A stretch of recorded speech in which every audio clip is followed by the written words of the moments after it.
Okay, welcome back to the Are You Strong show. I have a cool guest on tonight, young man. I hate to say the word former, but unfortunately, we all end up being former college baseball player. New Jersey guy, played at two different schools, University of Maryland and Rutgers. And what's really cool when I did my homework on this young man is that his debut at University of Maryland was against Rutgers, and he ended up transferring to Rutgers, which is pretty cool. But I want to welcome a New Jerseyite, Gavin Stellpflug, to the show. Gavin, welcome to the show, man. Jeff, thanks for having me. I appreciate it. It's great to have you. Before I start, going off on all kinds of tangents and questions, because I have a whole slew of things to ask you.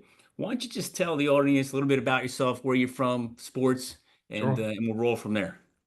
Yeah. So, like you said, Jersey guy, kind of your neck of the woods. Grew up basically in Branchburg, New Jersey.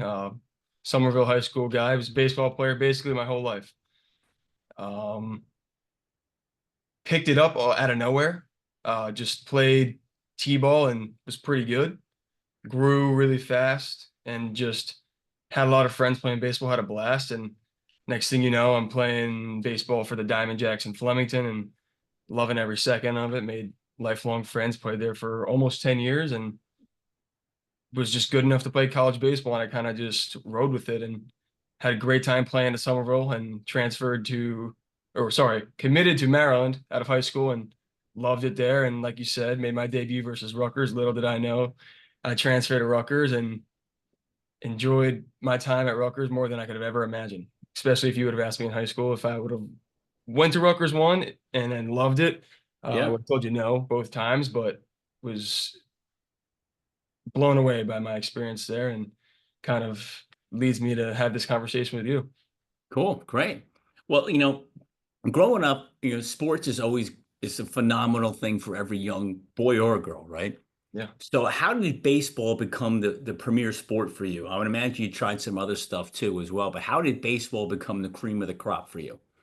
Yeah. I mean, I remember playing when I was young, two sports, soccer and baseball. And still to this day, I'm not a dancer. I'm not like good with my feet.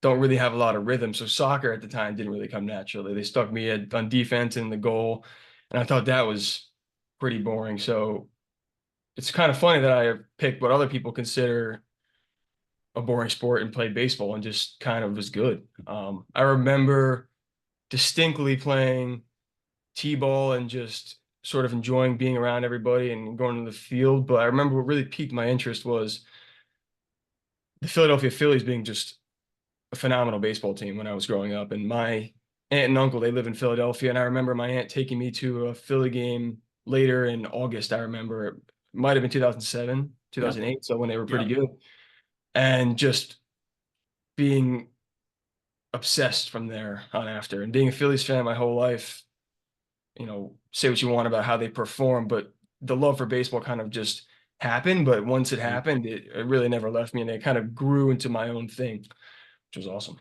Now how did pitching? Not everybody wants to get out there and take that ball. How Yeah. did pitching become your spot? Yeah, I mean, like most baseball players, you grow up just playing, right?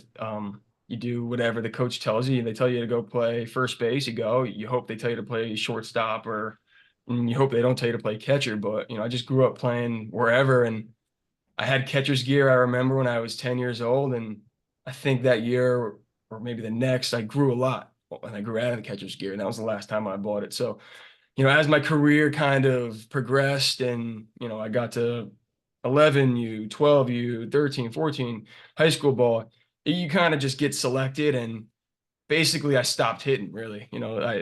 I was a pretty good hitter when I was 10, I was gonna 11. say, can you hit? I can hit the ball far. I had a trouble hitting. You should see some of the stuff these guys are throwing now. I mean, I'm sure. I could never imagine. So I eventually just stopped hitting. My high school coach would tell me that I was terrible, but there became a time where I wasn't good enough to even justify it. So, with the kind of guys we had in our high school team, he patted me on the back and said I should probably focus on pitching, and that's just kind of how it went. Now, are you a high velocity pitcher, or are you a multiple pitch type of guy? You know, I, you know, maybe if I was being hard on myself, I'd say neither, but I think I threw pretty hard. I think some of the guys now are throwing.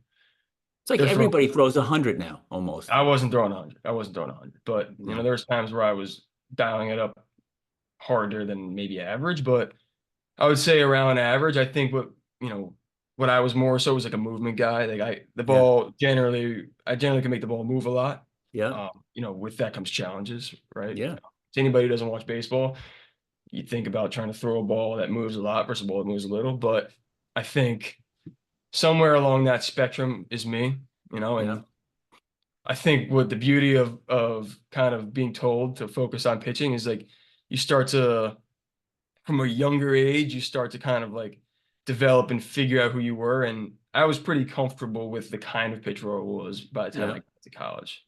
yeah. Yeah. So talk about the mindset of a pitcher. Like Yeah. part of the conversations I have on this show is all about mindset, right? Mhm. And baseball, if you watch the Yankees in the World Series, their minds were blown, Yes. right? It was just a mess. These guys Mhm. are so good and they just couldn't put it together. And I'm a Yankees fan, and I hate to All right. point out the fact that it didn't work out too good, but you could just see their minds were in different spots sometimes. But Mhm. as a pitcher, you know, when you're on, right? Like you can just close your eyes and throw it and everything works perfect. But when you're off, it's almost like you're afraid to even let the ball go. Yeah. Talk about the Mhm. mindset of a pitcher and how you have to stay strong and how do you keep yourself from getting all, in crazy land? I think you couldn't have said it better yourself about, when you're feeling good versus when you're not. Um, Truthfully, Jeff, like that answer, I couldn't find that at times. So, I think a lot of pitchers struggle with it, but for me personally, like I know almost better. I know the answer to that question in almost the reverse way, where I know what made it worse. And from there, I can kind of walk it back. Like I know, like with anything in life, if you ruminate and you replay scenarios in your head, that might make it worse. And that's definitely true for pitching, right? If me and you were playing catch in the backyard and I make a bad throw and I let that just live in my head, chances are I'm going to make another one, or I'm going to be less likely to make a good throw. And I think when you take that little microcosm and you put that into high level college athletics, you, you can get away from you really quickly. So I think, Yeah, what makes things worse is definitely obsessing about negative results or even positive results, but yeah, sort of getting away from the process. And I think when you walk it back from there, what I think and what I found when I was doing well was that sort of being kind of where your feet are at and being okay with the kind of player you are. It's kind of like in golf, you play golf and you're mad at yourself for a double bogey, but are you even good enough to be mad about that? Because some players aren't good enough to be mad about that. You get a double bogey, you should be happy because chances are you probably should have gotten a quad bogey, or you know what I mean? yeah. And if you're mad that you didn't get an eagle and you're not that kind of player, then chances are you're gonna only harm your performance. And I think if you can find that message and apply that to baseball, that's kind of my mindset about it. So I love what you said, and a lot of athletes say this is like, you know, be okay with where your feet are. What to the person who's listening, what does that mean to you, and how do you explain that to somebody? Yeah, I mean, I think a lot of athletes understand it because generally they're experiencing failure, but they're experiencing failure with expectations, right? So everybody fails. Sometimes like my mission could be to wake up at 6 a.m. and make breakfast, and I wake up at 6:15 and I don't make breakfast. I fail, but there's nobody watching. There's nobody else's. There might be, but there's nobody else who's really depending on that getting done. But an athlete, whether they're playing D1 professional baseball or even a men's league, they have a team that's relying on them to succeed. So when you're saying be okay with where your feet are, you need to be comfortable and confident enough to know that if you fail, it doesn't make you any less of a man or any less of a player or any less of a person. And I think all three of those things are different, even though a man and a player and a person might sound the same. But I think a lot of players, and especially in today's age with the social media and with how everything is out there for people to see, people can comment nasty stuff or your performance is broadcast to the world, like people think that that makes them less of a man or less of a of this figure of excellence that I Right. don't think is should be correlated with success on the field. I might be biased, Mhm.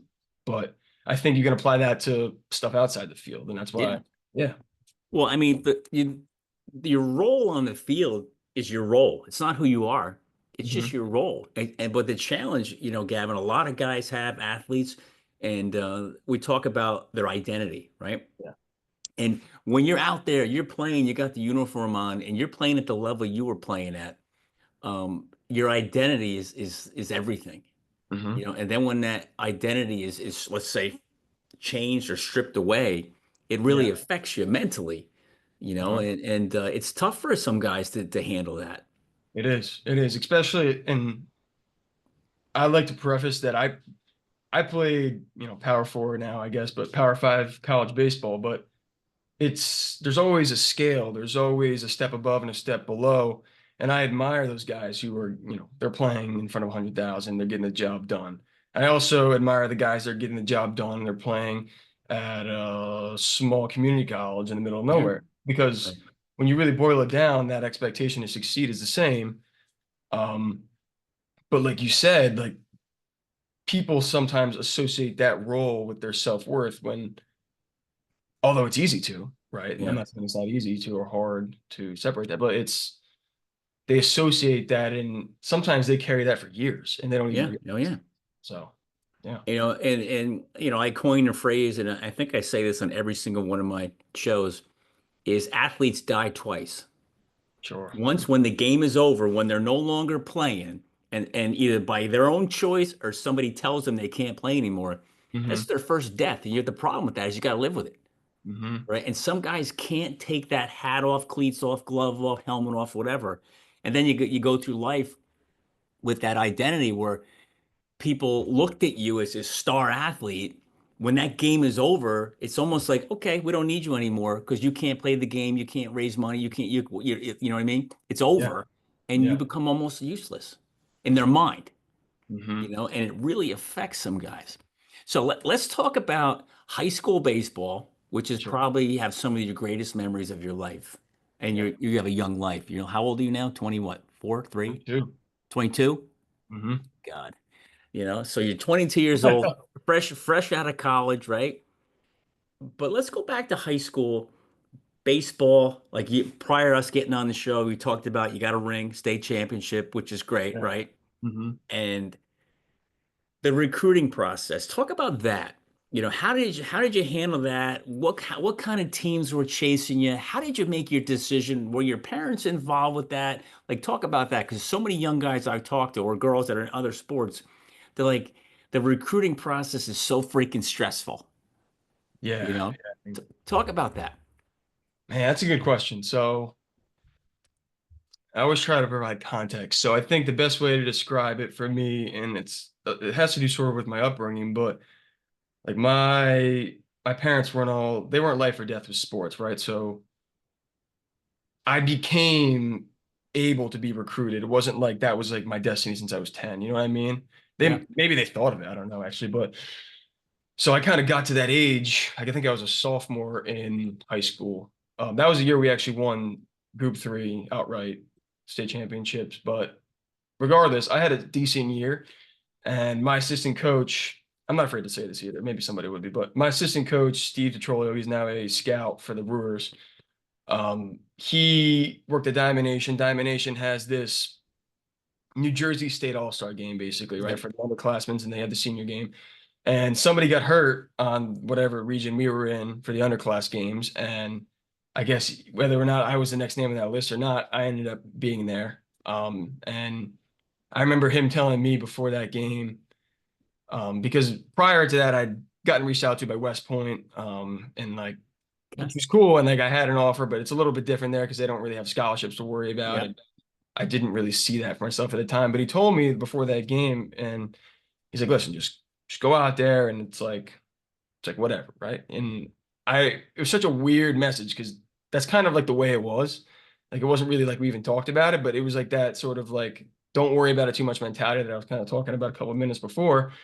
And I just went out there and like I threw 88 miles an hour, which at the time was the hardest I threw. Like my slider was better than it's ever been for some reason.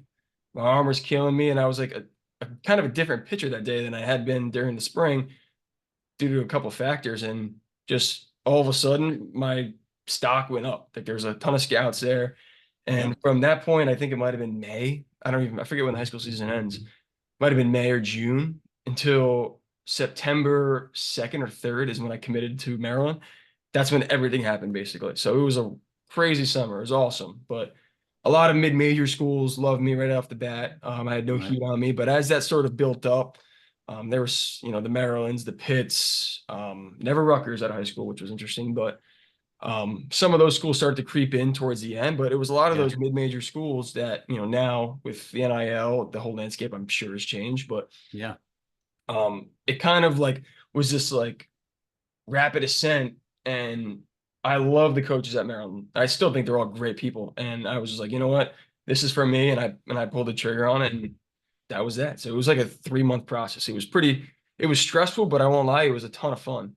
Yeah. Like not only because obviously people want you to come in their school, and I stress this because there's two aspects of it. That's the first one, but also because, and it kind of goes back to what you were saying about being in the zone. That summer I was completely in the zone pitching wise. Like it was like that outing happened, and I was like, wow, like this is the kind of pitcher I could be. And I just never changed back. And I just Just kind built of, your confidence way up. yeah, and I was like, wow, everybody wants me. Like I could maybe do this. And then I remember my second or third outing that summer, like one of the coaches came into the dugout and was like asking me if I'm gonna pitch tomorrow, like if I'm ready, and I'm like, this guy wants me to like. And I remember that like feeling being obviously, I don't want to say intoxicating, but it definitely helped me step out there with some moxie. So it was really quick process for me, a lot of fun, honestly. Yeah. So talk about Maryland. Great Yeah. school, the Terps, right? Oh, yeah. Great spot, you know, right in the Mhm. center of all kinds of crazy cool things going on, right? Yeah. You show up as a freshman. Now, Mhm. again, and I have this conversation a lot with athletes, that transition, Gavin, from high school, state championship, really good player, you're probably one of the best guys, not just on the team, but in the county or the state, right? Sure. You go down there, you're with all these guys that are all state guys. They're all the best from their schools. And you walk in there, you're a freshman, you're 18 years old, probably barely 18 years old, Mhm. and you're playing with some kids that are 23 maybe. Talk Mhm. about that. What's it like to walk onto that campus as a freshman and be amongst all those great athletes that are just as good, if not better, but they got a lot of experience and they're out there playing at, like you said, that Big Ten Mhm. level of sick baseball. Well, I'd like to preface this. I don't know if the timeline makes sense to you, but that my senior year, that 2020, that was COVID, right? So the day before our first scrimmage, the Rudy Gobert thing, the Jazz, like everything shut down. That Yep. the day before, I remember being like, "What the heck?" Carry that into the summer. My freshman year at Maryland, there was almost no students on campus. It was only athletes. So there was basically nobody. Okay. I didn't go to a single class in college until August, whatever, of my sophomore year. Right. Okay. So to preface kind of what it was like, but I remember, and that's a great question. I just wanted to say because that feeling when you walk at the time we were doing off-site practice fields because if you remember how the rules were, you don't. Yeah. Yep.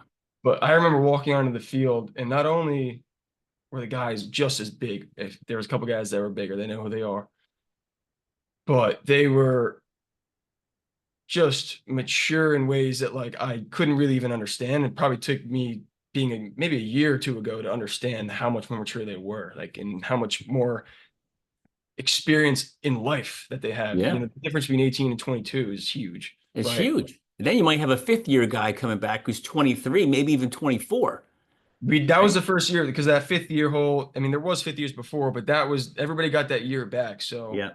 we had a ton of fifth years, a ton of kids who were either absolute animals in college, absolute animals in high school, both, or were just mature veteran players. So really talented team too, by the way. I could dive into all of the guys, but Yeah. it was it was astounding to see the level of maturity they had. I felt that as a freshman, physically, like throwing the ball, jumping, running, which doesn't really matter in your pitching, but physically, I was as ready as it gets, honestly, I think. But mentally, I couldn't have been more not prepared, to be honest. Yeah. Okay.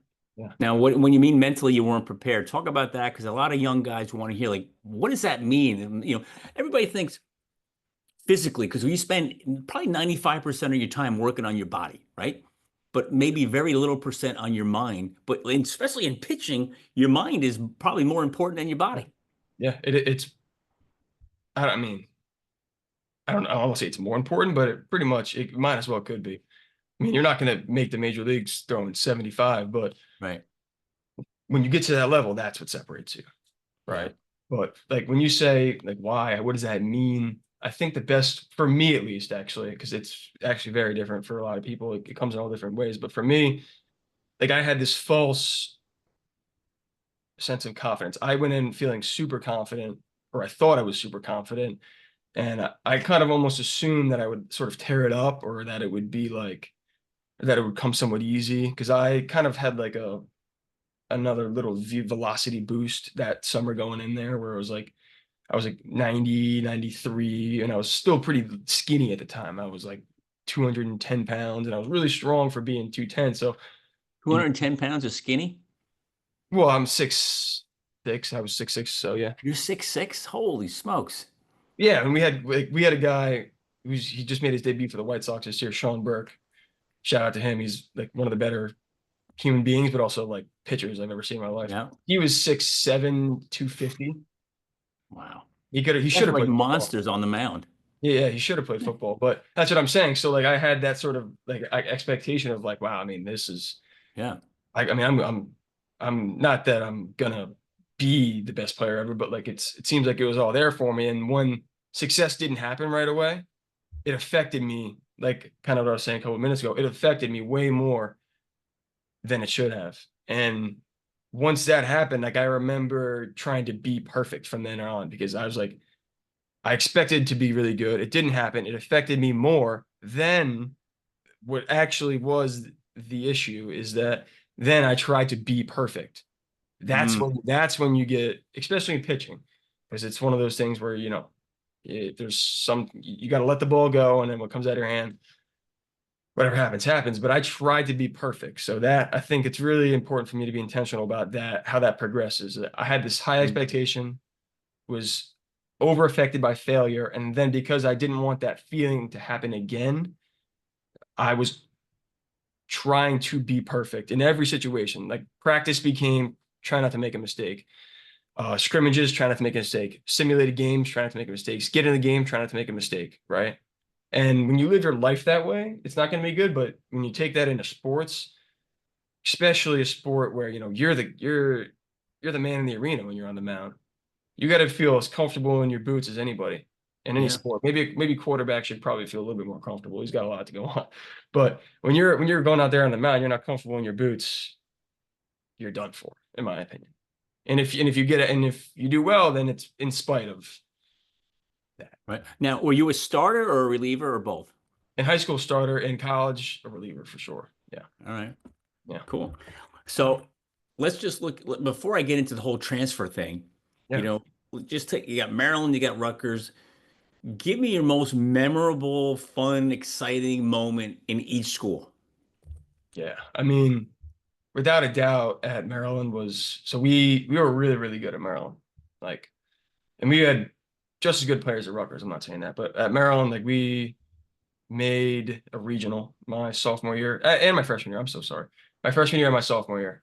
But my sophomore year, we hosted. So in baseball, 64 teams, the top 16 seeds, they host a regional where three teams come play. It's four teams, and then one of the four makes it out. But we hosted that in College Park for the first time ever. They didn't even have the facilities to host it. They had to bring in bleachers in the outfield.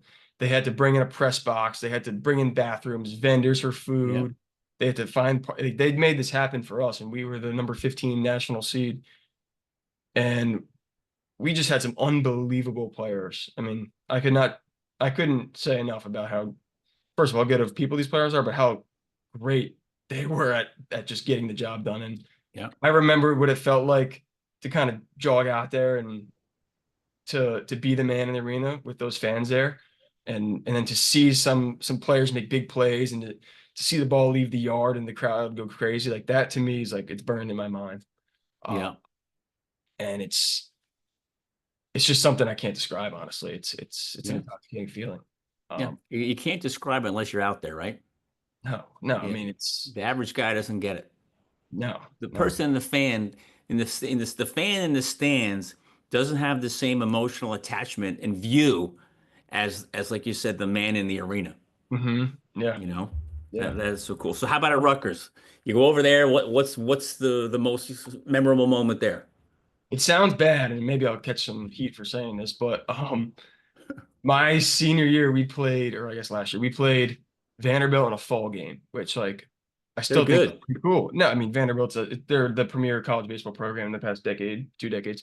Yeah. But we got to play them at home for a fall game, and I just kind of remember like having a lot of perspective that day, more so than anything, and that's why it's the most memorable. Where like I remember like taking it in. It wasn't like we have a crazy stadium. It wasn't like there was 20,000 people there, but I Yeah. remember having this insane perspective about like kind of like where I am and where I am in my journey, and it was like this is pretty cool that like just like on this beautiful fall day, it was like around Halloween time that we got to go play Vanderbilt, and we won the fall scrimmage, which I thought was pretty cool. Really? But yeah, and didn't really translate that year for us, but we we just had a lot of fun that day, and I just was super like where my feet were, I think, and Yep. I don't know, I just it's really vivid for me, so probably that one. What was the year that you guys won over 40 games? That was my year that I was at Maryland. So that was 2022. Okay. They got snubbed from making the NCAA tournament. Right. They won That was crazy. 44. Yeah, I mean Yeah. it was they finished second in the Big Ten behind Maryland where I was Yeah. at. And I Right. remember being in the selection show. Um, we knew we were the national seed the day before, and then we were like, all right, it's like where is Rutgers gonna go? And I believe it's like where's Michigan gonna go? Because Michigan won the Big Ten tournament.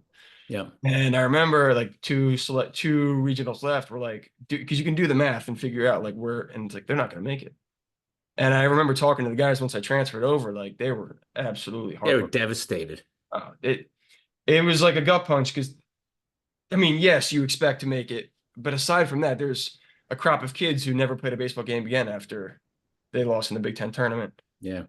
And they won 44 games. Yeah. They could have had a tougher schedule. That's what they were saying, or they could have won these key series, but they won 44 games and they should have made the tournament. Like that's Yeah. just how it should have been, and they didn't. Now, how many games do you play in a regular season? 50? Max of 55. Yeah. Max of So they won 44 out of 55 and they didn't make it. yeah. That's nuts. Well, Maybe it wasn't let's, 44, but it was it's a lot 40. of games. Yeah, no matter I whether it remember, was 40 or 44, right? I remember watching them lose to Michigan, So that do year, I. So do I. I was like, oh, Was it like it yeah, was it was painful. tough. Yeah. Yeah. So let's talk about things you learn. You're in college, right? As a college athlete, what kind of lessons do you think you picked up and learned that you think, again, you're right out of college, you've only been out a couple of months, you think about Sure. it, right? Exactly. Yeah. So you really haven't had a chance to take what you've learned and exercise it a lot yet.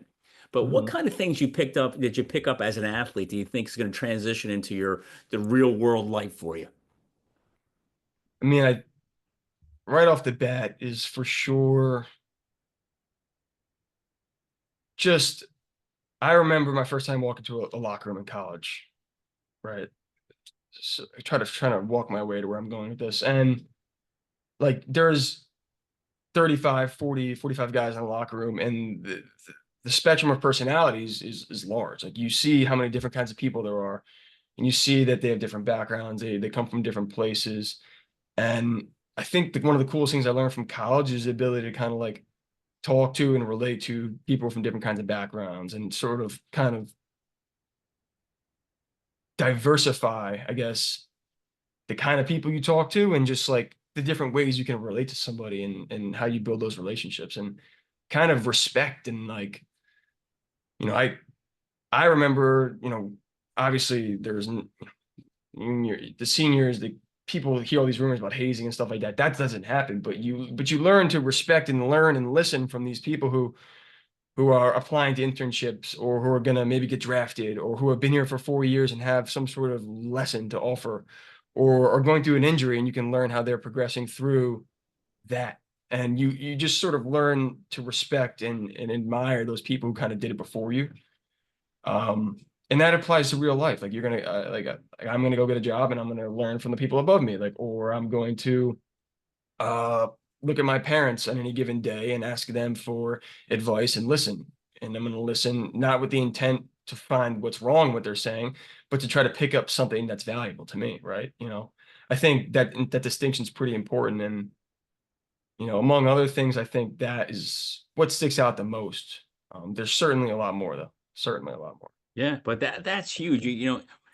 What you just said is a big thing, and I think a lot of young men and or women don't pick this up. But what you said, admire people who did it before you.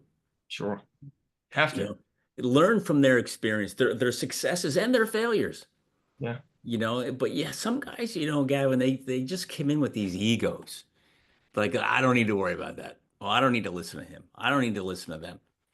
But if you truly come in, if you look at sports, for example, Hmm. you know, and pitching. I'm sure you've sat there and watched film, you've listened to guys, you've looked at how they grip the ball, all kinds you probably learned so much stuff from the older guys that helped you become who you were as a player. Yeah. And now there's the younger guys. Let's say you're a senior now, and these freshmen are coming in, and you're Hmm. hoping they'd listen to you, Yeah. but And sometimes you get the guys who don't. it's that thing though, where it's like that respect, you try, like, it doesn't end with, like, it doesn't, like, I don't take that in and exercise that myself and then just kind of throw that out the window. You try to, like, help other people understand, like, how that helped you, or maybe Yeah, kind of just, even if you're a year two, a year three player, even if you're a fourth year, you're a senior, and you're the oldest guy in the room, if you can find a way to respect and admire somebody and listen and try not to be so, I don't want to say conceited, I want to find a better word for that, but so introspective with all your thoughts, feelings, and your attention, you know, if you act like that, then you're not teaching what you learned and benefited from to the younger group of players. right, Right? right. Right? If you don't offer advice when it's needed or wanted, or if you don't grab somebody and put your arm around them and maybe help them when they're down and they're a freshman, Yep. then in my opinion, I mean, could be harsh, but I think that you're a bad example because somebody probably would have done it for you, right? So I mean, that's just how I'm pretty passionate about that. I think I benefit a lot from older players who are, kind enough to help me out, put their arm around me. But that's something I really tried to do in my last couple of years for sure. That's great. Help people when they're down. So, You never know what somebody's going through. right. I think that's kind of what I'm, like, alluding to. And Yeah. if I could, one of my biggest things is trying to find a way to say something, I don't want to say profound, but something important in a short time. But that's really what it is, Yeah.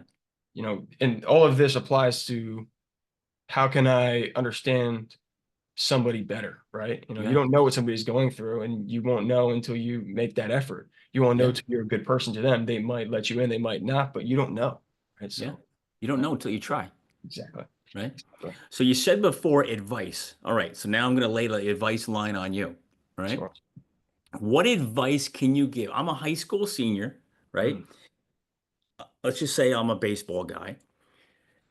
I'm getting recruited.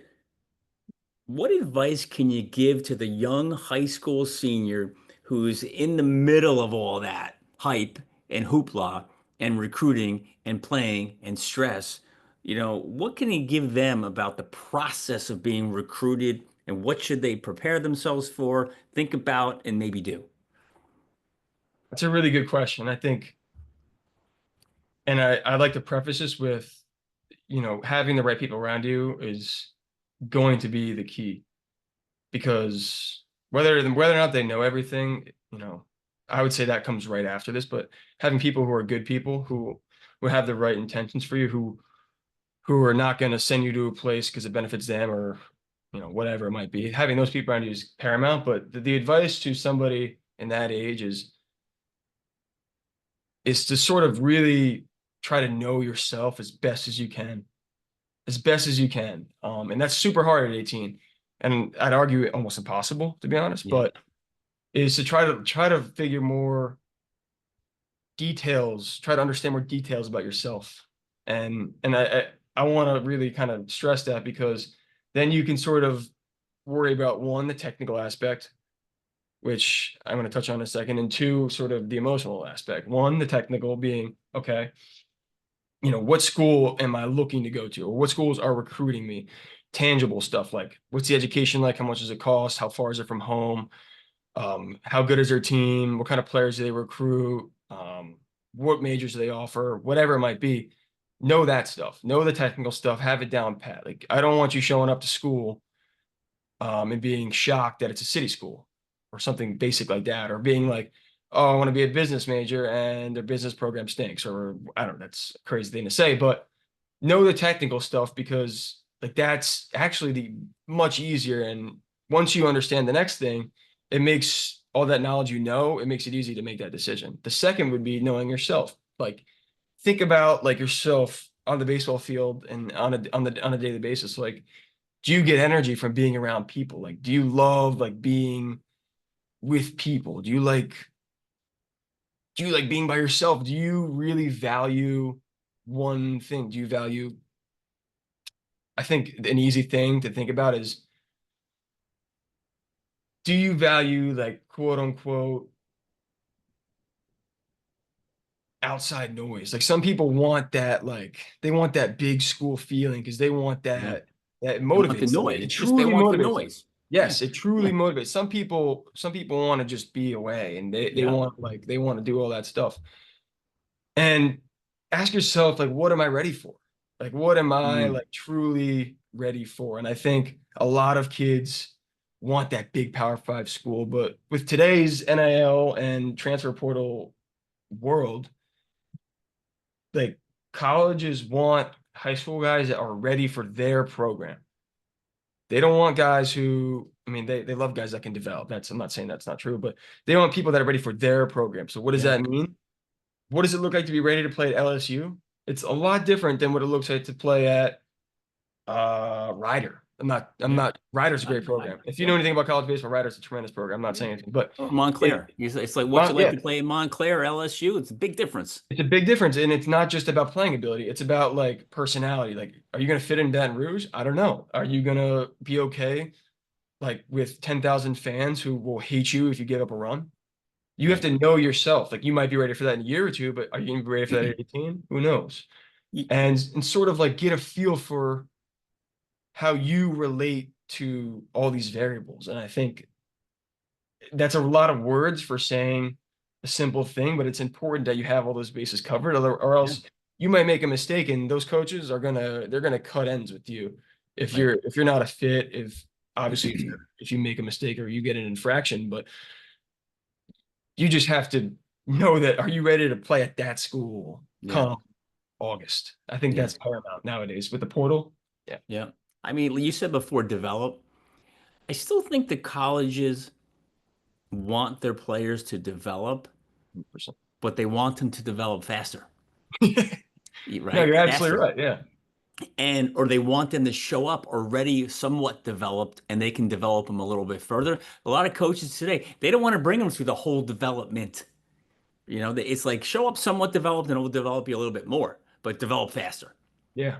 And one of the guys I was talking to on the show last week, who coach, the guy was mentioned to you before, coach in the major leagues, Yeah. he talked about athletes today have to be hyper learners. They got to learn quick. It's not like, Yes. hey man, you got 4 years to play as a senior, and then no, they want you to come in and contribute now. Yes. And And if you that's, can't contribute yeah. now and pick up the game now, it's like, okay, go sit over there, Yeah. And right? and unfortunately, like, that's good for the game. Yeah, That's the tough part. And that's yeah, why, like, I don't think, in today's age, that people want to, like, people say participation trophies. I'm not that harsh on people, but like, they want to, like, say, like, oh, like, coaches don't want to develop anymore. But like, look, the game's better than it's ever been. The game now is better than it was when I was getting recruited, and yeah, probably all the way back to when baseball was created, right? yeah, That's how it works. But the way to hedge against that is to pick a good fit. Yeah.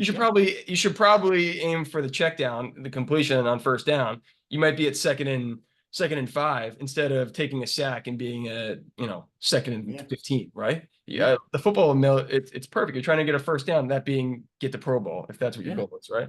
So now And all the listeners say, wait, why is the baseball guy talking football? it matters though. I think that's Yeah. a Yeah. perfect. You're You try to right. throw the ball deep on first down, Yeah. you might complete it, but Yeah. is But that your best look? No. yeah. And you said before, know yourself, Hmm. and I'm going to add to that, know yourself, but listen to yourself. True. Don't listen to the other people trying to convince you to do something like you're telling yourself you don't want to do, but since mom or dad or uncle or Joe or this coach or that coach wants you to do it, oh, you can do that. But in your mind, you're saying, I don't want to do that. Listen to yourself. You know, That's one of the hardest things to do, I think, I honestly, know. Because when right? you're only Because 18, you think everybody knows better. well, I think also though you start to equate those feelings where like we say like listen to yourself. It's like, oh, I can't play at LSU, but like a part of you thinks that you could one day, or there's a possibility that you could, but you interpret that feeling of listening to yourself as like self-doubt, and you're like, oh, I need to toughen up, like I could do it. But Right. that's actually counterintuitive. That's the other way. That's actually the wrong thing to do. Yep. And Yep. that's okay to be like to maybe take the conservative play, or maybe say like, listen, like I value my education here, like Right. I'll go play baseball at Duke, but like if I slip a disc on day one, I'm at Yeah. Duke. Like Right. there's something to that. But Oh, yeah. but you don't want to take a Hail Mary just because you like some coach or mom said you could probably play at Arkansas, and the next thing you Yeah. know, you're like, oh, this wasn't really my dream. Right. Now you got to transfer and Yep. So there's a difference between, listening to yourself and talking to yourself. sure. Listening to yourself is you want to hear the truth. Hmm. Listen to the truth. Now, talking to yourself is, hey, when you have the talent and Hmm. and you got some fear, you got to talk yourself out of it. Hmm. So I would imagine I mean, you didn't play, you can't play in any bigger competition of baseball than what you played in college. And I would imagine, you go one up against some teams like you walked out there like, oh my God, this is some serious crap going on here. But you talked yourself into, Hmm. I can do this, right? But you listened to yourself going to Maryland or going to Rutgers, knowing that you were telling yourself the truth. Hmm. Does that make sense? No, yeah, and that's a really important distinction Yeah. because you have to like if you don't listen to yourself and you go, I love saying LSU because it's like It's it's big like time baseball. and it's the social aspect of it. It's at high pressure. There's people who sit in those stands and they've been there for the past 30 years, and Yeah. they will not like you if you are not, Stink. right? It's like Yeah. that's just the reality. That's Yeah. beautiful. That's how it is. That's how it's great for the game. But there's a difference. Like once you make that decision to not listen to yourself and you're there, you better talk to yourself Oh, now yeah. because you're there. Yeah. So you might as well start telling yourself, I'm the baddest dude out there. Because Right. you're already there. Yeah. It's already there. Like you're not gonna Yep. like you can't just walk it back. It's So funny how you keep saying LSU. I had this guy on the show about a week or so ago, and his name is Justin Brashear. He played baseball at Ole Miss. yeah, I know the name actually. I do know who that is. Yeah. Yep.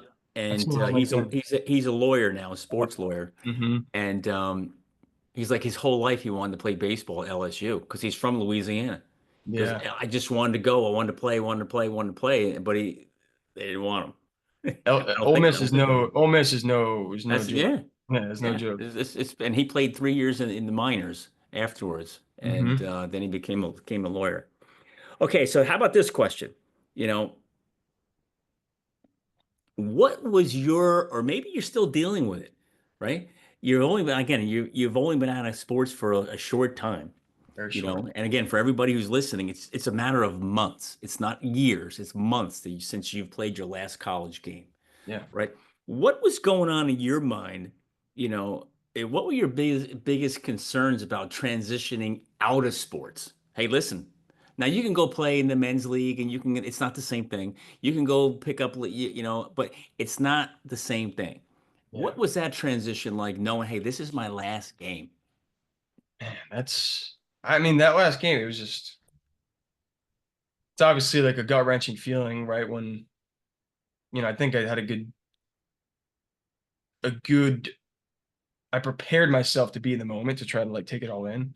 Obviously, it was an emotional day. It was tough for a lot of us. I left a lot of seniors. I think there's 7 or 8 of us, but you know, preparing to transition away. I mean, I guess I just had concerns about like what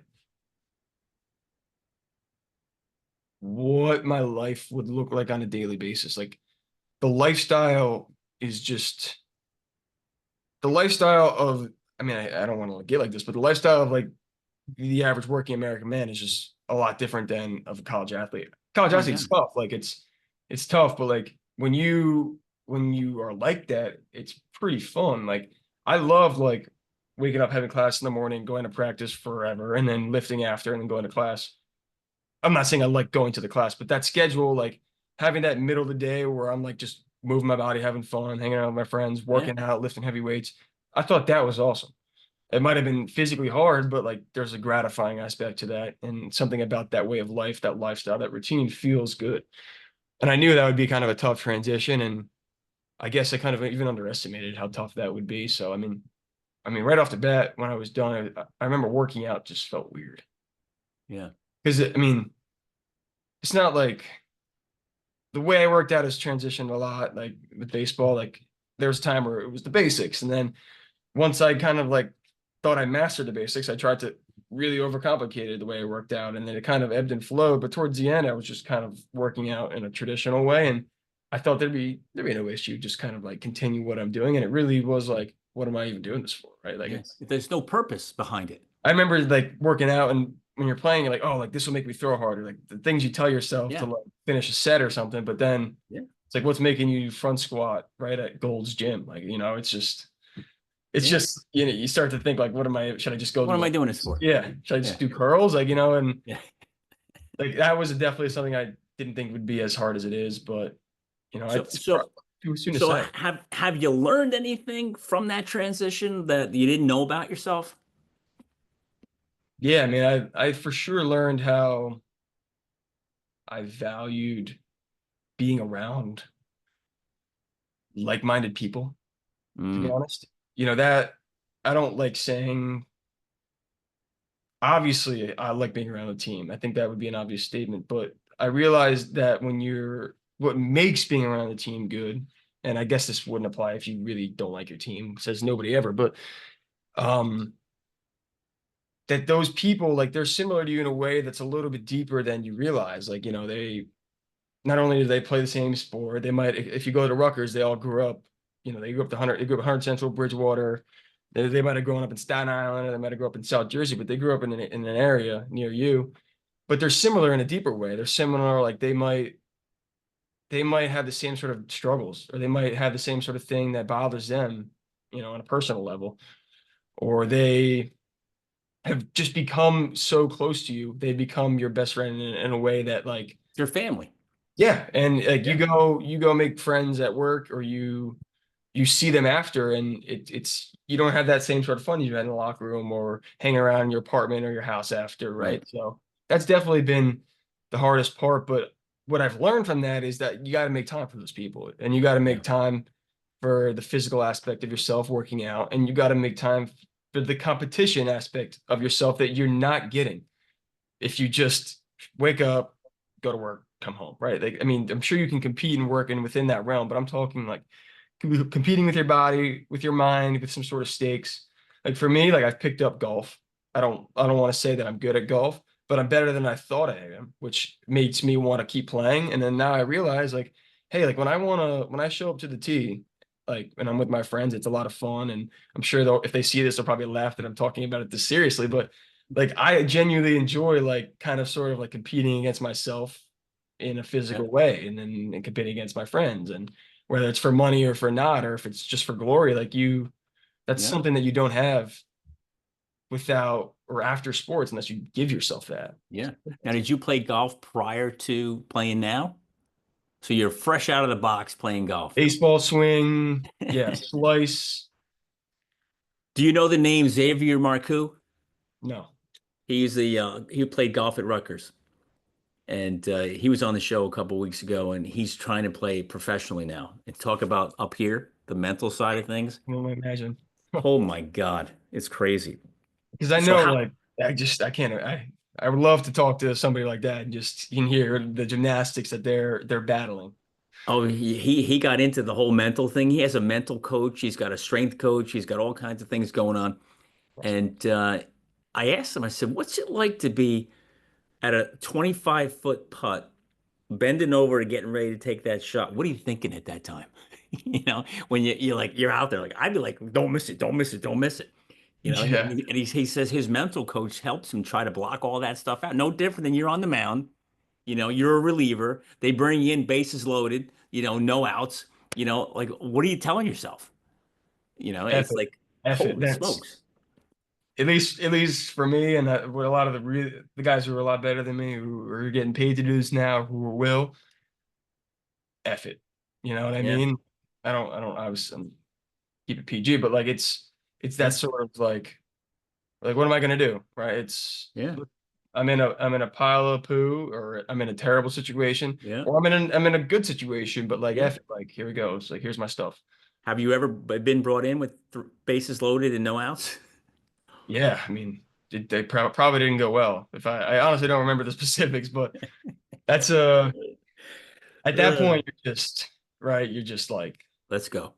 yeah, That's it. right. You Go in there and can't do win your without job. Do what you were trained for and prepared it. for. That's all Yeah, you can do, yeah, and right? have fun with it. Like there's something funny about being brought in base loaded, no outs. If you don't think that's funny, you're probably not in the moment. You're probably in your head. Yeah, I mean, right. like I know guys who are joking in the bullpen before they come in, not because it's funny or it's not a serious moment that could alter our season, alter the game, whatever, but because like you have to be able to like be where you are, and that's a funny Yeah, situation. Like they're really about to bring me in, base loaded, no outs, like really, and then let's go. those guys tend to do better, I think. Yeah, yeah. You got to keep it light sometimes, right? Yeah. Yes. So how about injury? Any type of injuries in your career? Yeah. It's weird. Like I thought I was invincible. Like I could have sworn I was invincible. Like I had some like elbow discomfort when I was younger and one like almost like false scare like when I was in high school. Like it just turned out that like I just had been like overusing it the summer and I just gave myself 3 days off and I was fine. But like I thought I was like in college, I was like I take care of my body like nobody else. Like I thought that I'm saying, but I don't have elbow pain. Like I can throw all day. Like I was one of those guys. When you're a pitcher, like some guys get sore really easily, or some guys can throw every day. Some guys don't take days off. Some guys do. Whatever. I was on the throw every day, rubber arm, whatever they call it. But my sophomore year, I guess was after we played Navy. I remember like feeling fine after the game. The next day I felt fine. And I believe it was 2 days after or 3 days after, like for some reason I couldn't go like this. Like this was like as far as I can go. So Feel like, locked up. yeah, so like that's throwing is all right here, right? So and this was just like random. Like I was just like, what the heck is going on? I couldn't throw. Like I was throwing like this. And I told my coach the next day, I was like, dude, I mean, you're gonna think like I'm lying, but like for some reason my arm was killing me. Got an MRI. It turns out I had like micro tears in my elbow, Ugh. my UCL, but they were like, you can do two options. You can just do rehab and do it the way they did it years and years. It works. Or you can get PRP, PRP, right? And rehab it the sort of the same way, but there's a chance that the PRP helps you out a lot. So I was like, let's get the PRP, let's do it. Got the PRP and came back, I think, in March. So I came back 2 or 3 weekends after the season started. That was, in my opinion, really minor. Like I know guys who've had similar readings on the MRI and might have had worse pain or they've gotten a recommendation against surgery. So I was really grateful that I got the PRP and it worked. I took it pretty seriously, but that was still minor in my opinion. But what really messed me up was at Rutgers. I remember fall my junior year, right after I transferred, like my like shoulder like hurt, like just like started bothering me, and like I just missed the last weekend of the fall. It was like no big deal. Rehab during the winter was feeling great, as strong as I ever was, like by far, and was just like, wow, this is great. And then I started throwing in the winter, the preseason, and like my arm would start going like numb. Like it was like weird. My shoulder wasn't hurt anymore, but like Yeah. my arm would just start to like go numb, kind of down here, this radial side, and it's just like kind of. I thought it was just like overworking myself in the weight room. Just like I'll just stop like benching or whatever, and like it kind of just persisted, and like it would get to the point now where like 5 or 6 throws in to me just like playing catch to warm up, like I didn't have any feeling in my hand, and I was like Really? wild. I was wild. Um, so like no feeling in the hand. I almost felt like I was like holding air. You know what I mean? Like if I were to like hold the ball like this, it's just like, but there's no ball in my hand. That's what it felt like with the ball because it's just like it was weird, and I was just wild all over the place. And I thought it was like a me thing. I thought like I was working out too hard, and then like I was letting that get to my head. And basically didn't play a single inning my junior year. Oof. I was unplayable. Like, and I don't have any hard feelings about it. Like I was just pretty much up until May, which by then the coaches at Rutgers they weren't gonna make me lose a season. Up until May, like I just had these symptoms that would then make the actual job of throwing the ball difficult. I went to go play summer ball in North Adams, Massachusetts that summer, and like the whole year I was doing stuff to make steps, and I was getting better. And midway through that year, that summer, like it just started getting even worse because I was actually pitching, and like all of a sudden, like all that progress I made just took a pretty steep downhill.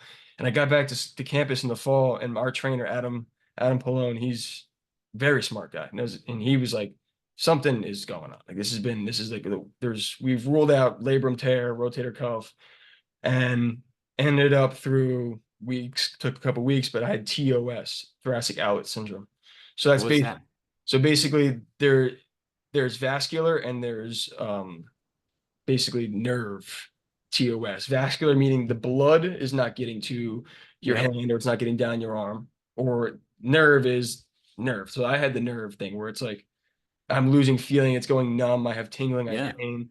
And through a couple MRIs and sort of an exploratory cortisone shot into my neck, kind of right here, Yeah.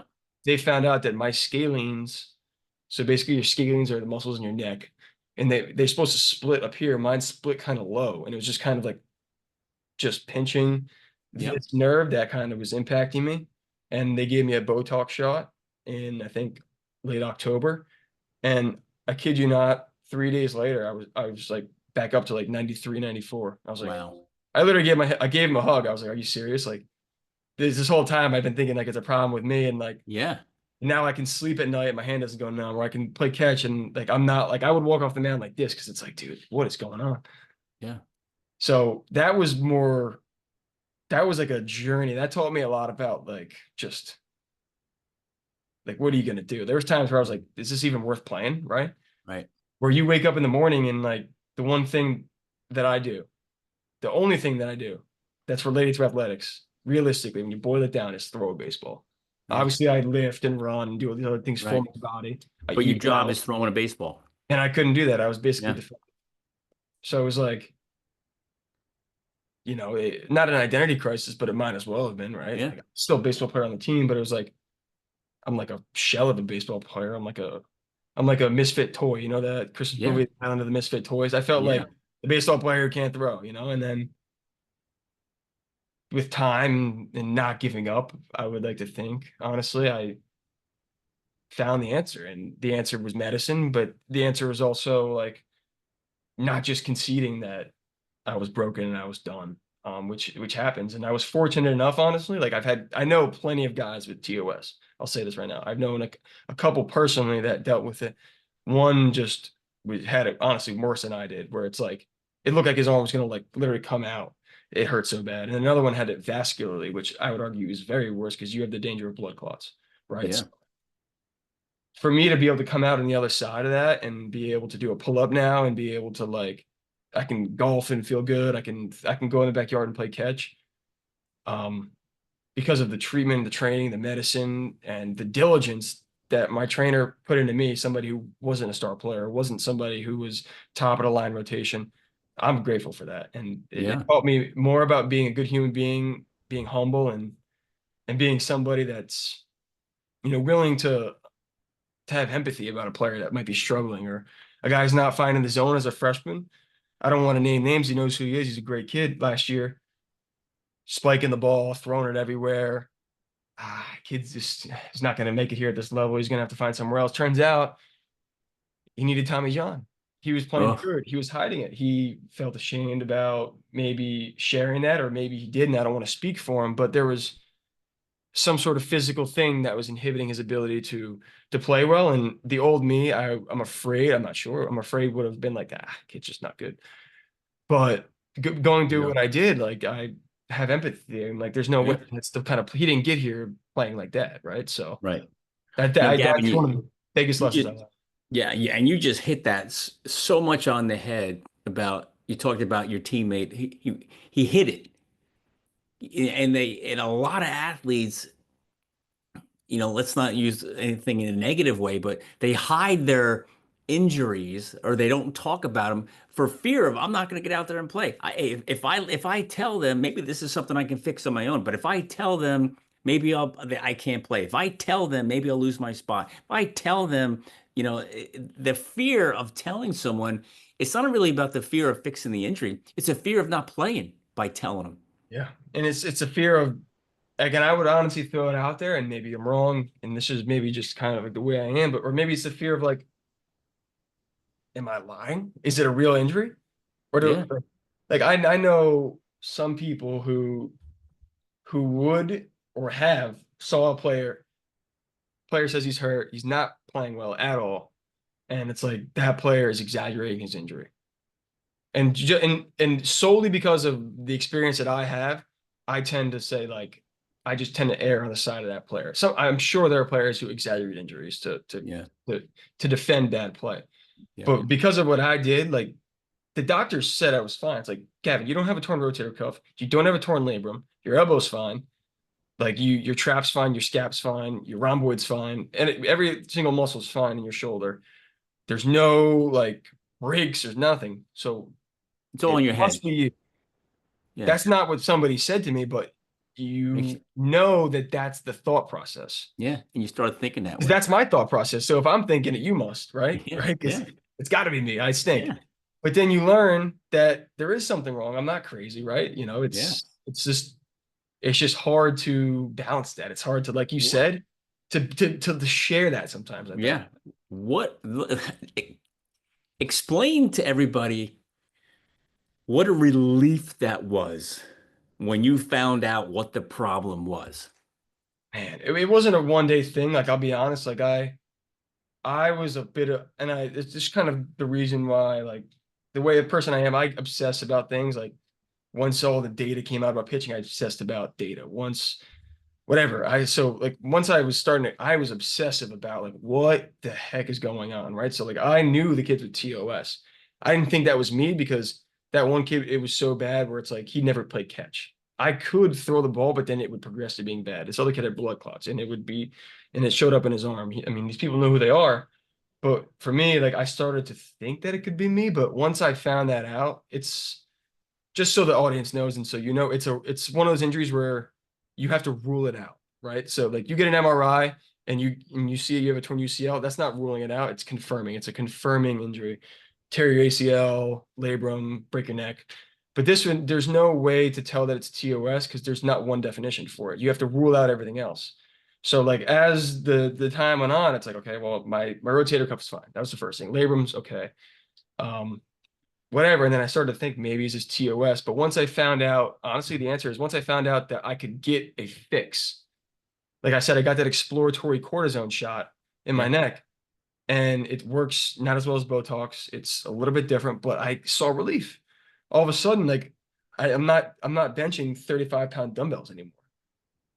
Right. Like I used to be benching this number. Now I'm benching 35s, and I got the shot, and now I can do more. It's not much more, but I can do more. Right. Or I can sleep on my right side and not wake up like, you No. know. Yeah. So that exploratory cortisone shot was encouraging. And then I got that Botox shot. And like I told you, like that week played out and I was throwing harder.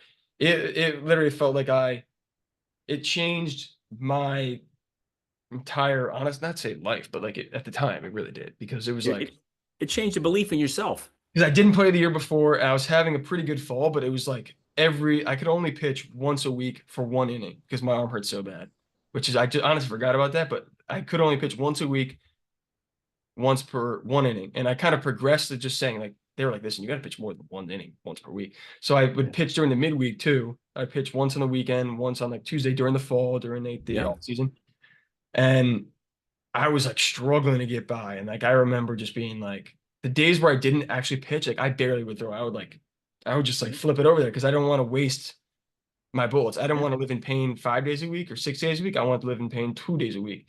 Yeah. So finding like when that shot went in my arm and I could play catch on a random Thursday, it was a feeling that I really can't Like describe. euphoria, Pretty right? much, it just like relief. I mean, Yeah. being able to work out normally, being able to throw, like, Yeah. and other people thinking and acknowledging that like what I had was legitimate, that it wasn't just Yeah. like, oh, Gavin's not the player that he used to be, or Yeah. Gavin, you know, lost all his velocity or couldn't throw hard or can't throw at all, or he's just faking it, doesn't want to play. So Yeah. it was a lot for me. It felt good. How did you, how did you just not burn out from all that? I mean, the average guy would have quit. I'm done. I'm over. Whatever. I can't figure it out. I quit. How did you not, I don't believe that though. mental, and I mean physically burn out, but how did you not mentally burn out from all that? I don't believe that, honestly, though. I don't mean to push back, but I think anybody who there's a lot of kids like me in this world, I think. And I don't think enough people give themselves credit for how much they love a sport, or they might try to deny it because they didn't have that good of a career, or they didn't make it pro. So they'd be like, I don't even care. But like, I really love baseball. I still do. Like, I love watching it. I love watching my friends play. I don't desire to go like have a 5 hour practice anymore, maybe, but like I do love baseball. So like for me, it was always that. Like it's always what I've done. Like it Yeah. wasn't easy. There's times I remember sitting in Applebee's with my mom telling her, I'm gonna quit. Like I am not only a terrible baseball player, but I am the worst baseball player I thought I could ever be. Just because like physically, like it hurt to do what I was doing, and I just was mentally just not there because I was blaming myself, trying to be perfect, and I knew that I had some sort of issue, but like I was telling myself that it was me. So for me, loving baseball and like loving being around my teammates, and truthfully, like I had some very good friends that kind of like stayed with me, and kind of I had a feeling in a sense that they sort of knew that I was in a tough spot and they looked out for me. So you're Without the reading, people, you're not going to get anything done. Without good yeah, people, you're not going to get anything done. you're reading my mind, Gavin. And my next question was, well, tell me about the support group around you that helped you get through all that. Yeah. I mean, I'm going to go in a lot of different directions, but it's important that I mean, they have acknowledged them, but like I said, my trainer first and foremost, because I've had two trainers in college baseball. They're both exceptional human beings at Maryland and at Rutgers. And they're both the kind of people that would never tell you that you're making it up. But my trainer in particular was a very experienced guy, and he knew that like I was going through something. So like being able to go to the training room and not feel like I'm like you know that feeling, Bill Parcells would used to do the training room. No, I haven't seen that. He would like make it cold so guys wouldn't hang out in there. He's like, guys shouldn't be hanging around. You know what I mean? Like it was a Right. comfortable atmosphere for me to Yeah. go into the training room, and I felt like I could get progress, or I could tell him what I was feeling and not feel like I was making it up or something. So that was the first step. But for me, like teammates, friends, parents, my parents, they never held it against. I was never the kind of kid who sat in a car after a game and they were like, why didn't you swing it? Yeah. Or, or like you pitched terrible, or like which I sometimes wish that they would be, because I'm a competitive athlete with drive, but Right. like when I was going through that time, I couldn't have been more grateful, right? I would Right. have been screwed if my parents were obnoxious, self-centered parents, right? So that, and then just like I said, friends, like kids on the team, they're having record years, having the best years of their career, having the worst years of their career, had high expectations and failed, or had low expectations and succeeded. But it might have been the perfect combination of people, or they just all might be good people, but they all Yeah. helped me in ways that they probably didn't really realize, or they did. So, like I said, being from New Jersey, I didn't get recruited to Rutgers. I said that earlier. Went to Maryland, love my teammates from Maryland, but I didn't realize how much I would love playing with kids who live 5 minutes down the road from me right now, or who live in Raritan. right? Or Yeah. who, you know what I mean? Where I can Yeah. go play golf with, or I can go to the range at Rutgers with tomorrow if I want to, right? So maybe not, it gets dark early, but I valued that, and I was able to kind of like have a support system in the off season, right? Because I got hurt at Rutgers before the first winter off season. We all go home for break. So I didn't go home and I wasn't secluded from all my friends. They were around still. I trained at Yeah. Rutgers every day. I was around them every day. In the summertime, I was obviously away playing summer ball, but then I came home and could be around them, and I Yeah. sense of community, and then I still get to see them now, right? So it's without those kind of people, brothers, sisters too. Sorry, Yeah. I mean, do miss them, but they help you intentionally, which is great. I'm sure some of them do, but a lot of times it's unintentionally, just by being a good person, right? Just by just being there in ways that they probably don't realize. You know, you can't have a support group is everything. Without them, you're secluded. You're sitting there and you keep thinking and like listening to yourself, trying to talk to yourself. You're listening to yourself, and sometimes you lose that battle. But with You a will, support group, it helps you you will, win, you right? will lose Not that, I think, yeah. honestly. It's tough to be a man on an island. It really is. Oh You yeah. can do it, but you know, there's going to be a time where you're going to need somebody, right? I like to think that way. We're people. People are social animals. It's how we built all these things, that these houses, the society. It's how we Yeah. do what we do. You build a family, you do all these things. Like that's a social thing. You know, you rely on those people, I Yeah. think. I believe that. So the audience has heard us talk about Maryland, Rutgers, Rutgers, Maryland, Maryland, Rutgers, and they're all probably waiting for me to ask you. I'm just going to come out and ask you, what was the motivating factor? Hey, Maryland, no more. I'm going to Rutgers. Meaning, like, why did I Yeah. choose What's the to motivation go to make that specifically to change? Rutgers, or why did I leave Maryland? Or both? Yeah, well, I mean, context, like I said, context is king. The coaching staff that is at Rutgers now was at Bryant before. So they recruited me actually to Bryant High School. Like I said, a lot of mid-major schools. They then went to Rutgers while I was already committed to Maryland, but in high school still, right? So truthfully, I just underperformed at Maryland. And, you know, I was on a pretty large scholarship. I'm not afraid to say it. And, you know, it's a business in a sense at the end of the day. And they were some of the best people ever, because they told me, like, listen, like, you're a good kid, we like you, but like, you know, we're telling you that this might not be the place to become a professional baseball player for you. We'd love to keep you around. I don't mean to air out what they said in my exit meeting, but Yeah. I think it's important to say that, like, Wasn't the right fit. yeah, and I respected that, and you know, it was a tough decision. I originally said, I'm not leaving. I'm not leaving. I love this place so much. I'm not leaving. How could I leave? That was literally the best year of my life. Yeah. And then I thought about it more, and I was like, listen, my goal is to play professional baseball. You know, I love being at a school where, you know, there's size and there's stuff going on, and the program, it means a lot, and there's good players. And I believed in my heart, and I still do, that I was as talented and as good as, you know, any of the players of the program. So I kind of went in the portal just hoping something would happen. No intention of going to Rutgers, honestly. Really didn't really know if that was going to work. But a kid I was friends with, Sam Bello, he transferred from Maryland to Rutgers the year before. So after my freshman year. And, you know, had a good relationship with him, and he was put his neck out there for me and got them in touch with me. And they came to see me in a summer ball game. We talked similar how we're talking now. And Yeah.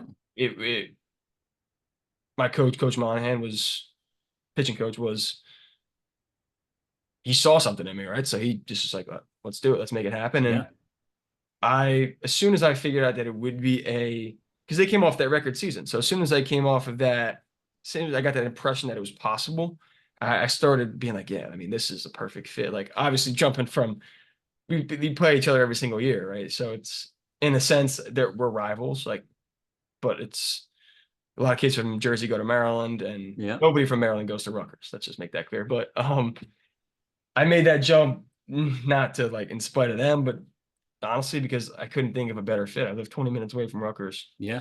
Um, and I grew up not liking Rutgers, which I thought for some reason sweetened it. Like, I thought it was like the perfect way to, like, fill my heart in a sense. Not to sound corny, but like, Yeah.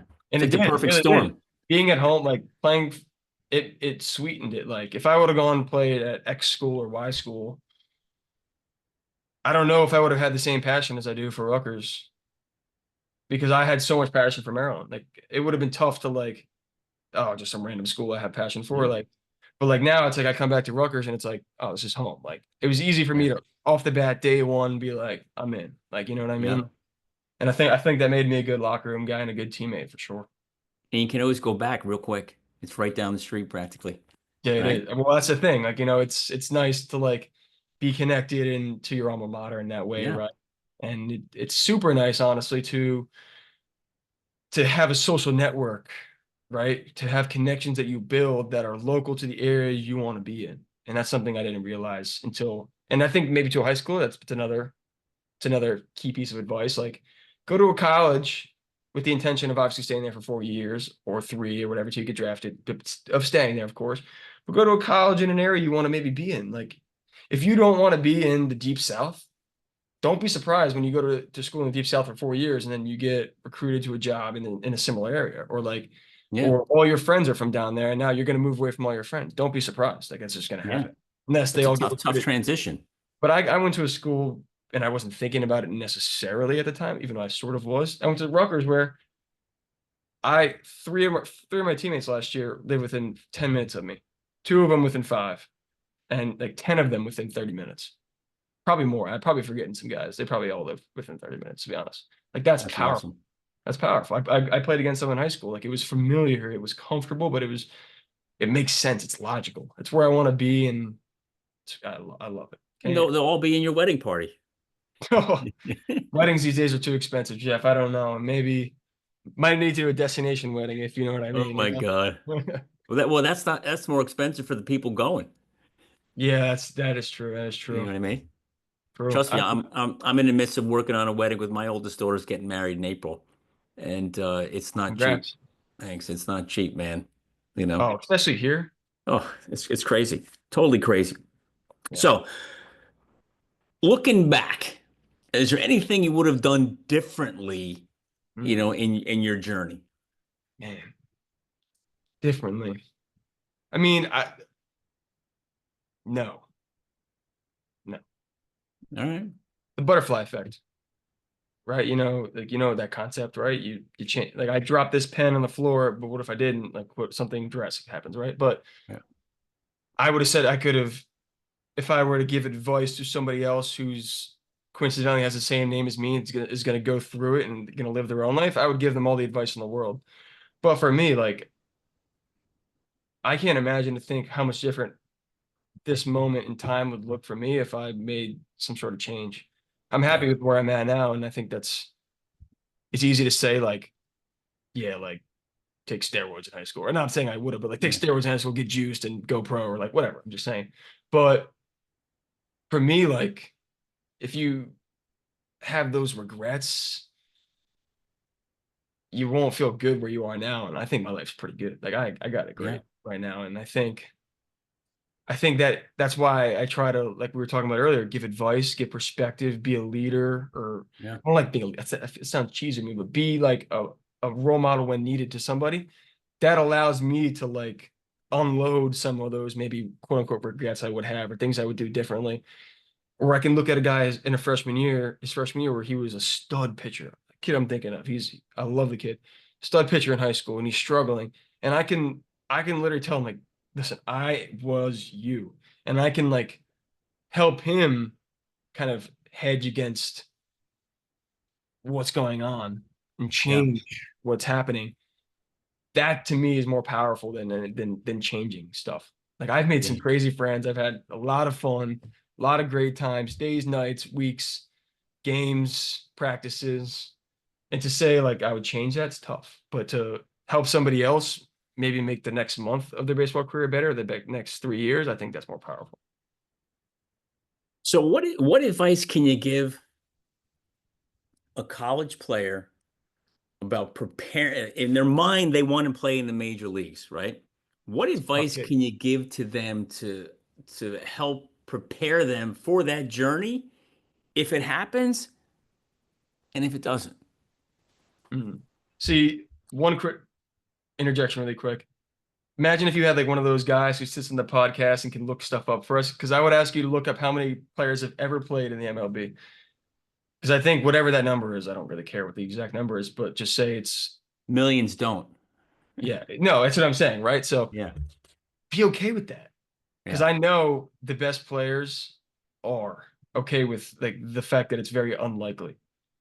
Okay. Because once you get that out of the way, then you can realize that you don't have to stress about failing because it's so I don't want to say unlikely because it's in your control to an extent, but like you're gonna beat yourself up and dig yourself into a depressive hole for 25 years because you didn't make the big leagues. Like so you and 25 billion other people that have ever lived or Right. whatever, right? So you're okay with that number of how little players have ever played, and you can walk it back from there and say, like, enjoy it. Like the best players actually enjoy playing, I think. Baseball. I think it's different for a lot of sports. Like if you want to go play middle linebacker in the NFL, you better be the baddest dude out there. You better be the smartest dude on defense. You better be fast. You better be strong. You better be a little crazy. And you got Yeah. to play hard every down. But baseball, it's like it's such a mentally taxing sport. It's like golf. Like I'm sure I'm sure Tiger Woods enjoys playing golf, and I'm sure he enjoyed it when he had all that pressure on him in 2000, right? Or 2001 when Hmm. he made his Masters debut. So, like, if you enjoy it, then chances are you're going to perform a little bit better on a day-to-day basis. You're going to enjoy showing up to training, to practice, doing all the things that other people consider boring, right? All those things that put you ahead, like getting to bed early, eating the right foods, if you really enjoy the game, like you just enjoy it. Like you're not doing it because like you're stressing out about doing the right thing. You're doing it because you enjoy it. I think you're going to set yourself up to be the best player that you could possibly be, which is a corny thing that people say, like, oh, you could be the best player you could be. But chances are, if you're in college baseball, right, and unless you are like a knuckleballer or something, even knuckleballers, I guess, you're probably physically gifted enough to have a crack at it. Whether that crack is a 1% chance or a 1,000,000% chance, you have a chance, but it's going to start with you enjoying it. There's Right. times where I put so much pressure on myself and I did all the work, not because I enjoyed it, because I was worried about not putting in enough work. When if I would have just done the same exact thing I was doing on a daily basis and just done it because I loved it, because I did love it, then I think I would have put myself in a little bit of a better chance, a better spot, I would say. Yeah. I Well, think that I think, I think that's real though. I think yeah, that's the it's only huge. way, especially in It's a game. huge. And the one you said one thing here, and as I'm looking down, I'm writing all kinds of stuff down, right? Set yourself up to be the best player you can be. And it's not corny. I think you said, oh, that might be corny. It's if you set yourself up to be the best player you can possibly mentally and physically be, the rest takes care of itself, Yes. right? If you slack for like I heard this analogy, this is pretty crazy, about a NASCAR driver, right? Right. And like this guy's, hey, you could be like a NASCAR driver. If you decide out of a 500 lap or mile race or lap race, right? You decide to take one lap off. You better be faster than every other car for every other lap in order to win, or else you're never going to win because you just took that one lap off. I'm like, Yeah. holy crap, that was like, whoa, that's pretty cool. So in any sport, if you just take your foot off the gas for 1 second without and not focusing on being the best player you could possibly be, don't expect anything else to happen. Does Yeah. that make sense? Yeah. You And know? I think that's a great way of looking at it because, and I'm talking about expecting anything to happen because I know for me personally, and I teetered with like maybe working a little less hard sometimes. And I think there's maybe some value in that. But what I'm trying to say is I would put in and what I feel like at times, and especially for when I was earlier on in my college career and definitely in high school, I feel like I was putting in the most amount of work that you could physically put in because you can't throw all day, you can't lift all day, you can't run and train, do cardio, and you can't eat 10 million calories. But I thought I was maxing out those bars as much as I Yeah. could. But then the difference is that's a great thing that you should do. And I think that if you're not doing it, you're doing something wrong. But I was doing all those things and then expecting results. I don't mean to point at you, but I'm just trying to like emphasize that Yeah. there's a difference between doing something, the right things, and then letting it play out, just being like, just doing it and then showing up and having fun, or doing the work and then saying, now I have to play good because you're going to be screwed if you do that. Because then Yeah. when you fail, it's going to be like, oh, I just worked for 7 months in the offseason just to strike out my first three at bats. My season is over. Right. That people think like that. I know they do. It sounds Yeah. crazy to say it on Yeah. Zoom, but like that's exactly how they think. And there's a crazy thing that happens when you take the same exact preparation and then the approach after the preparation is different. Somehow it doesn't even matter. It's weird. Yeah. Every athlete's different, right? And it all depends on what's up in their head, and it's nuts. But I think it needs to be studied more. I think it yeah. does. Oh yeah. So Gavin, is there anything I haven't asked you yet? We've been talking now for a long time. A lot of Yeah. cool, really cool stuff. Yeah. Is there anything I haven't asked you, anything we haven't talked about, do you think we should touch on before we wrap it up? Man. I should have had like a notepad, but I think the advice question is important. Um, and I think it's important that I say this because when when you're in that young age, you're always looking for tangible something, whether it's advice, whether it's a cue, whether it's a workout regimen, whether it's a food, something to take you to the next level. Um, but I hope like with the advice that I kind of was saying, it's not that I couldn't tell you how to be a pro player. I'm not, right? Or like I couldn't tell you whatever, but my advice isn't about like really necessarily what you should do, but it's sort of like a lesson about how different approaches are going to give you completely different results. And I hope, if anybody's really listening, and there's no absolutes in anything in life, there's a different way to do anything, right?